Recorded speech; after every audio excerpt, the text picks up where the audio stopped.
So going back to the beginning, I was probably quite a late starter when it comes to just drinking in general, let alone rum. I think a lot of my friends were already out drinking and partying from like early ages of 16, 17. I was still very much into like playing football and wanting to turn pro. So I didn't start drinking until I was probably about 20.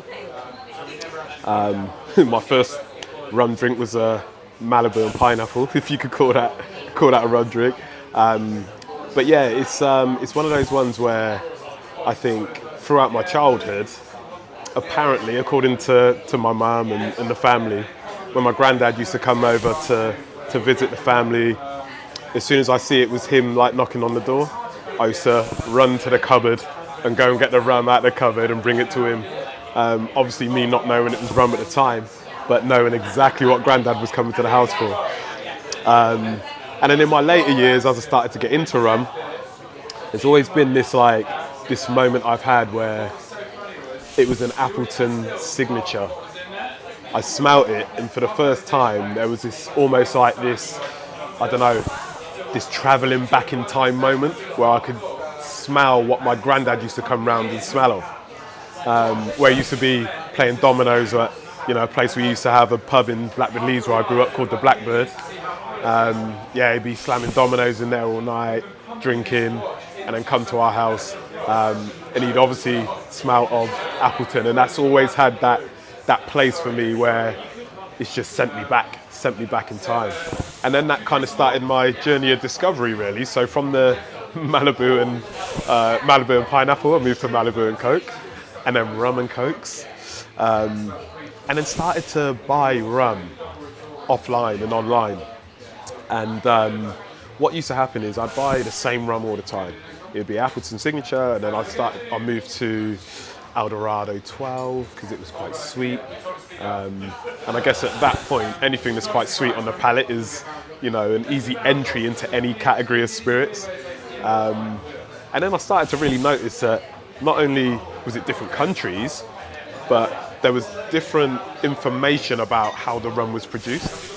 So then that kind of sent me down a little bit of a rabbit hole in terms of, well, what else is out there? You go down certain rabbit holes. So now you're exploring what a pot still is and what a column still is. And then you start realizing that there's cane juice rums, and you're like, what the hell is this?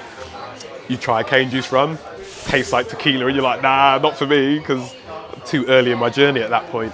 And then you're looking at aging, and then so many different types of rum out there that it just sends you in so many different directions. It just opens up a massive plethora of your collection grows, the bank account starts to dwindle, and then it's all about where do you want to take it.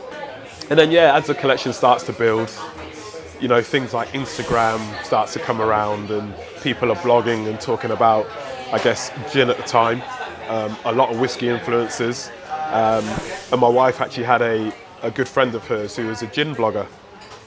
And she just said to me one day, why don't you start talking about rum online? I was like, what would I do that for? And, people ain't going to listen to me talk about rum. She was like, just give it a go, have a look, go on there. So I get myself an Instagram account, and I start looking at all the different spirit influences on there. Some really interesting stuff, and I'm starting to learn from, people in different categories that are doing some really interesting stuff. So built my webpage, and I thought, what am I going to do from here? Because from my perspective, I had that element of imposter syndrome where it's like, I'm not from the industry, I know a lot about rum, why would anyone kind of listen to me? Just this guy called Rum the Show, who thinks he knows about rum, etc. So started getting different bottles, talking about different production techniques, etc. And as time went on, I wanted to do something different. I thought, what's the point in just talking about rum all the time?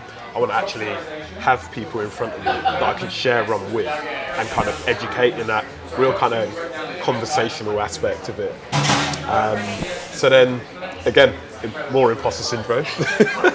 Why would they listen to me? I'm not from industry, I don't represent a brand. I'm totally independent. So reached out to Ian Burrell, and I said this to him at Manchester Rum Festival actually. And I was like, if it wasn't for him and the advice he gave me in terms of, look, forget all of that, we need more people talking about rum. Just start. Whatever the idea is, start doing what you're doing, and then just evolve from there. So, Can you tell us how did you discover it? How did you find out about Ian Burrell, and what made you? So, I went to a couple of rum fests. Well, my first rum fest actually. He was, I can't remember where he was. He was on TV or something, and I remember thinking, oh, okay, cool. So this guy just travels the world talking about rum and educating people on rum. That sounds like the job I want. So then realised that he did Rum Festival. So I went to Rum Fest and realised just how much respect he had in the industry and how big he was. And there were many people that I could at that point have reached out to, like, because I started to gain a lot of relationships with people in the rum industry. Dave Marsden was another one who supported me massively from the start. But I wouldn't have even got to the likes of Dave, Paul McFadden. Dave is the rum ambassador for Chairman's Reserve and St. Lucia Distillers. So yeah, Dave he's fantastic. He's an amazing ambassador, rum aficionado, great for the industry. But I would have never got to them without the Ian Burrell advice of you just got to start and get out there. Long story short, when the pandemic hit and I'd reached out to Ian Burrell, it's probably 2019, it's probably a year or two before the pandemic.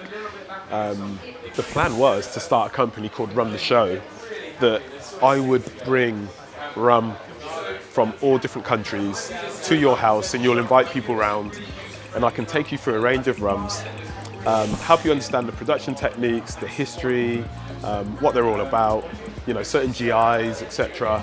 And then we make some cocktails at the end with the different rums.